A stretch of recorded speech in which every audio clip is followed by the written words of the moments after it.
कर्नाटकमधील म्हैसूरमध्ये अवघ्या 8 वर्षांच्या चिमुकलीचा हृदयविकाराच्या झटक्यानं मृत्यू झाला। या क्षणाची एक मोठी महत्त्वाची काहीशी धक्कादायक बातमी। 8 वर्षीय मुलीच्या मृत्यूनं तिच्या कुटुंबावर दुःखाचा डोंगर कोसळला। खाजगी शाळेमध्ये शिकणाऱ्या या 8 वर्षीय चिमुकलीचा हृदयविकाराच्या झटक्यानं मृत्यू झाल्याची घटना सगळ्यांनाच हादरवून सोडणारी आहे। कर्नाटकच्या चामराजनगर या जिल्ह्यात सोमवारी ही घटना घडली। शाळेत जमिनीवर कोसळल्यानंतर तिला तातडीनं रुग्णालयात दाखल करण्यात आलं, मात्र डॉक्टरांनी तिला मृत घोषित केलं। डॉक्टरांनी तिचा मृत्यू कमी रक्तदाब किंवा हृदयविकाराच्या झटक्यानं झाल्याची शंका व्यक्त केली। ये बेंगलुरु से एक खबर आई है जहां एक 8 साल की लड़की की आकस्मिक मौत हो गई। कई बार हार्ट के प्रॉब्लम्स स्ट्रक्चर के होते हैं, जैसे कि हार्ट में कोई वाल्व में ब्लॉक है, पर्टिकुलरली हमारा जो एओर्टिक वाल्व होता है वो ब्लॉक हो सकता है और इस तरह से सडनली खेलते वक्त इससे बच्चों के हार्ट के से खून की जो प्रवाह होती है वो बंद हो जाती है। दूसरी चीज़ें होती है हार्ट के बीटिंग की प्रॉब्लम, जो सडनली हार्ट के लोअर चेम्बर्स या अपर चेम्बर्स में हार्ट बीट बहुत तेज धड़कने लगती है, जिसको हमारी भाषा में एरिथमिया कहते हैं। सो इसमें भी पर्टिकुलरली जो वेंट्रिकुलर एरिथमियाज होती है उसमें सडनली डेथ हो सकती है। त्यामुळे आपण स्वतः काळजी घ्या, आपल्या मुलांची काळजी घ्या, पूर्ण झोप घेऊ द्या मुलांना 7 ते 8 तासाची, आणि जेवण पण चांगलं आणि उत्तम। आपण पाहताय दमदार 10। बंगळुरातील चामराजनगरमध्ये एका 8 वर्षीय मुलीचा हृदयविकाराच्या झटक्यानं मृत्यू झाला। या घटनेनं देशभरात खळबळ उडाली। इतक्या लहान वयात हार्ट अटॅक आल्यानं पालकांमध्ये चिंतेचं वातावरण आहे। बंगळुरू जवळच्या चामराजनगर तालुक्यात बदानुप्पे गावात 8 वर्षांच्या चिमुरडीचा हार्ट अटॅकनं मृत्यू झाला। तेजस्विनी नेहमीप्रमाणे तिच्या शाळेत गेली होती। शिक्षिकेला वही दाखवत असताना अचानक ती कोसळली। यानंतर तिला तातडीनं JSS रुग्णालयात दाखल करण्यात आलं, मात्र डॉक्टरांनी तेजस्वीला मृत घोषित केलं। जेव्हा तेजस्वी वही दाखवायला उभी राहिली होती तेव्हा तिला अस्वस्थ वाटू लागलं होतं आणि त्यानंतर तिला चक्कर येऊन ती खाली पडली। मुलांमधील हृदयविकार टाळण्यासाठी काही गोष्टी अत्यंत गरजेच्या आहेत। लहान वयातल्या मुलांमध्ये तणाव निर्माण होऊ नये याची काळजी घेतली पाहिजे। मुलांनी नियमितपणे शारीरिक हालचाल करावी, मैदानी खेळ खेळावेत याकडे पालकांनी लक्ष देणं गरजेचं आहे। मुलांच्या आहारात जंक फूडचं प्रमाण मर्यादित ठेवणं हा डॉक्टरांचा कायमचा सल्ला। तरुणांमधील हार्ट अटॅकनं आतापर्यंत चिंता वाढवली होती, मात्र आता लहानग्यांमध्ये सुद्धा हार्ट अटॅकच्या घटना वाढत चालल्यानं चिंता अधिक वाढली आहे। केरळच्या तिरूर इथे पुंथियागडी उत्सवाला गालबोट लावणारी धक्कादायक घटना घडली। उत्सवाच्या दरम्यान एक हत्ती पिसाळला आणि एकच खळबळ उडाली। या घटनेत अनेक जण जखमी झालेत। हा थरारक घटनेचा व्हिडिओ सोशल मीडियात व्हायरल होतो।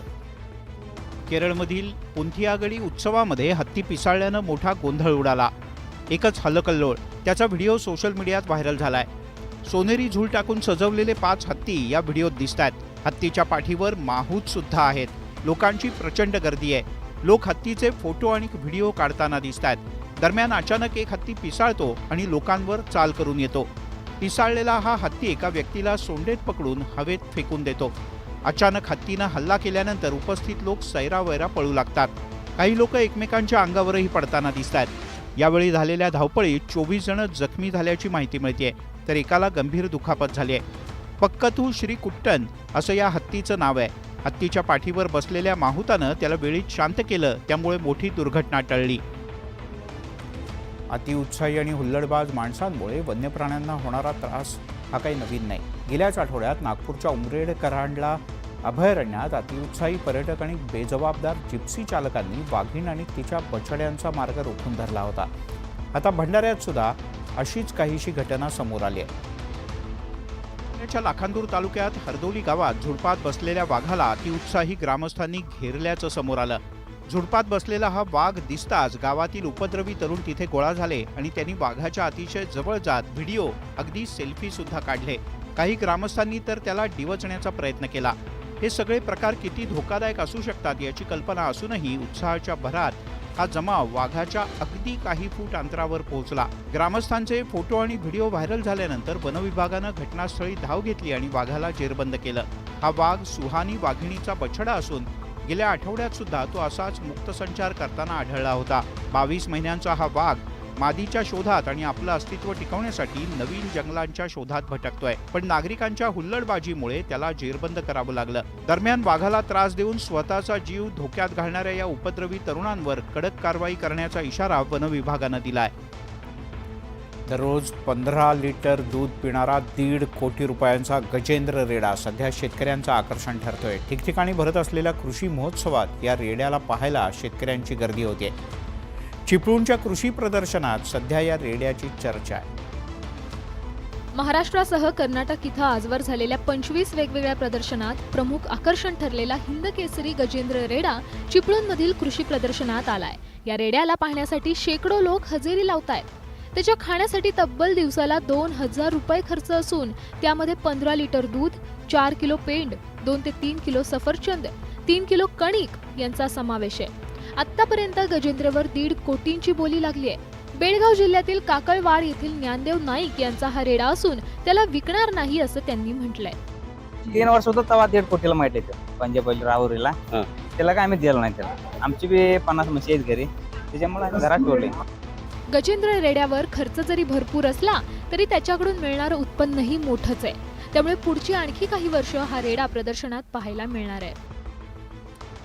उधार घेतलेले पैसे देण्यासाठी टाळाटाळ केल्यानं मित्रानं मैत्रिणीची हत्या केली. पुण्यात विमाननगर इथेही धक्कादायक घटना घडली. दोघांमध्ये वाद झाल्यानं आरोपीनं तरुणीवर कोयत्यानं वार केले. यात या तरुणीचा मृत्यू झाला. पुण्यात विमाननगर येथील WNS IT कंपनीत लेखापाल म्हणून काम करणाऱ्या मित्रानं मैत्रिणीवर धारदार कोयत्यानं वार करून हत्या केली. कृष्णा कणोजियानं शुभदा कोदारे या तरुणीची हत्या केली आहे. मुलीच्या हातावर कोयत्यानं वार केलेत. तिच्यावर रुग्णालयात उपचार सुरू असतानाच तिचा मृत्यू झालाय.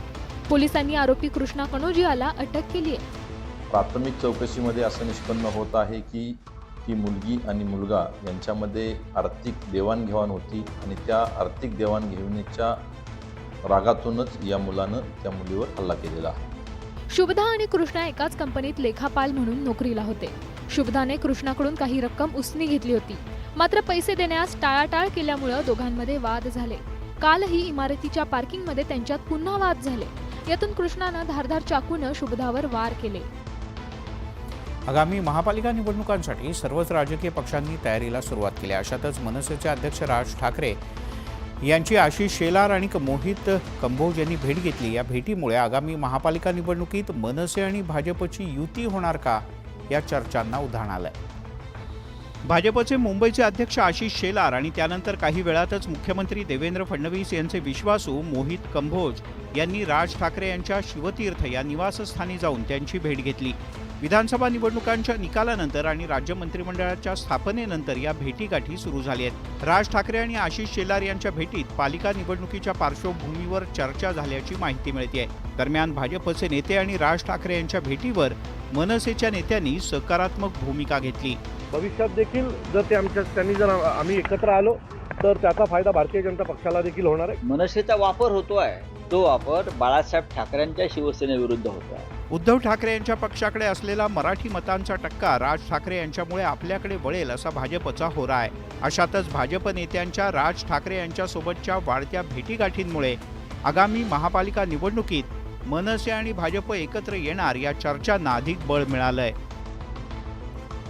आगामी पालिका निवडणुका उद्धव ठाकरे गट हा स्वबळावर लढवेल अशी शक्यता आहे. कारण पालिका निवडणुकांच्या बद्दल मातोश्रीवर ठाकरेंच्या पदाधिकाऱ्यांची एक महत्त्वपूर्ण बैठक झाली. या बैठकीत बहुतांश विभाग प्रमुख, उपविभाग प्रमुख, पदाधिकारी यांनी महापालिका निवडणुकांसाठी एकला चलो रेची भूमिका उद्धव ठाकरे यांच्यासमोर मांडली. शिवसेना ठाकरेंचा पक्ष आगामी मुंबई महापालिका निवडणुकीत महाविकास आघाडीकडून न लढता स्वबळावर लढण्याची शक्यता आहे. आघाडीकडून न लढता आपली मुंबईतली ताकद वाढवण्याच्या दृष्टीनं स्वबळावर लढावं असं बहुतांश पदाधिकाऱ्यांचं म्हणणं आहे. युती किंवा आघाडीमध्ये पक्षाच्या अनेक पदाधिकाऱ्यांना न्याय मिळत नसल्यानं स्वबळावर लढल्यास आपले मोठ्या संख्येनं उमेदवार महापालिकेत निवडून येतील असा विश्वास पदाधिकाऱ्यांना आहे. लोकसभेत काँग्रेसनं उमेदवारांचं काम केलं नाही असा आरोप यावेळी करण्यात आला. जागा वाटपात शेवटपर्यंत गोंधळ झाल्यानं त्याचा फटका बसल्याचंही मत मांडण्यात आलं. या सगळ्यामुळे आता मुंबई महापालिका निवडणुकीत ठाकरेंचं एकला चलो रे कायम राहणार का याकडे सगळ्यांचं लक्ष लागलंय. खंडणी प्रकरणात सीआयडीनं आरोपी विष्णू चाटे याचे व्हॉइस सॅम्पल्स घेतलेत। आता याच गुन्ह्यात वाल्मिक कराडचे सुद्धा व्हॉइस सॅम्पल घेतले जाणार आहेत। खंडणी प्रकरणात आरोपींना शिक्षा करण्यासाठी ठोस पुरावे गोळा करण्याचं काम सध्या सुरू आहे।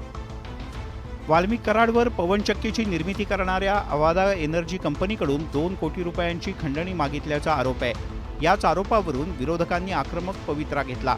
दुसरीकडे खंडणी प्रकरणी दाखल झालेल्या गुन्ह्याच्या प्रकरणात सीआयडीनं तपास सुरू केला आहे। वाल्मिक कराडनं आरोपी विष्णू चाटेच्या मार्फत कंपनीच्या अधिकाऱ्यांशी संवाद साधला होता। विष्णू चाटे अवादा कंपनीच्या अधिकाऱ्यांना घेऊन वाल्मिक कराडला भेटण्यासाठी गेला होता असा आरोप आहे। त्या दृष्टीनं अधिक तपासासाठी विष्णू चाटेचे व्हॉइस सॅम्पल घेतले गेले।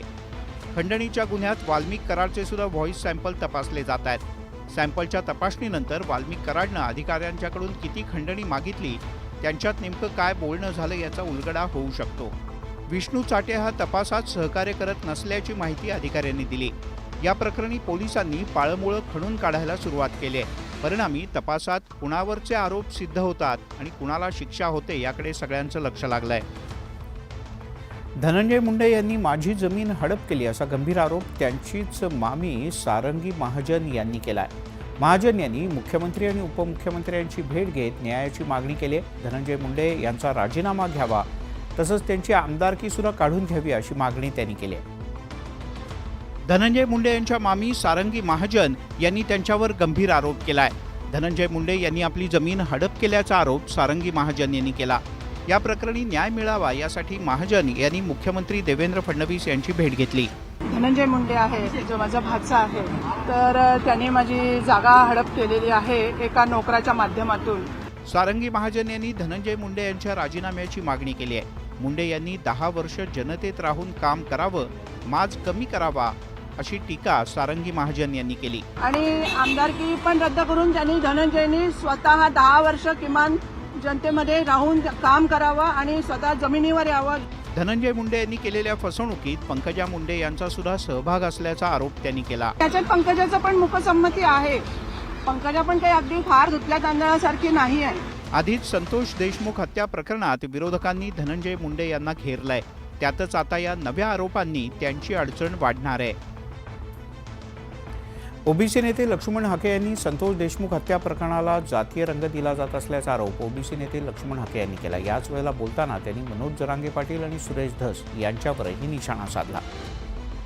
संतोष देशमुख यांच्या हत्येचं समर्थन करत नाही, मात्र देशमुख हत्या प्रकरणाला जातीय रंग दिला जातोय असा आरोप ओबीसी आंदोलक लक्ष्मण हाके यांनी केलाय। दुर्दैवाने या हत्येला जातीचा रंग दिला जातोय। अरे हत्येला कधी आरोपीला कधी जात पात धर्म असत नाही। सुरेश धस हे संतोष देशमुख हत्या प्रकरणाच्या माध्यमातून स्वतःच्या फायद्याचं राजकारण करू पाहतायत असा आरोप लक्ष्मण हाके यांनी केलाय। सुरेश धस नावाचा माणूस स्वतःच्या राजकारणासाठी स्वर्गीय संतोषबाई देशमुखांच्या हत्येचं राजकारण करतोय। लक्ष्मण हाके यांनी मनोज जरांगे पाटील यांच्यावरही टीकेची तोफ डागली आहे। अरे याचं वजन 35 किलो, याचं वजन 35 किलो आणि म्हणतोय घुसून मारीन। संतोष देशमुख हत्या प्रकरणाचे सुरेश धस आणि मनोज जरांगे पाटील यांनी गांभीर्य कमी केल्याचाही आरोप लक्ष्मण हाके यांनी केलाय।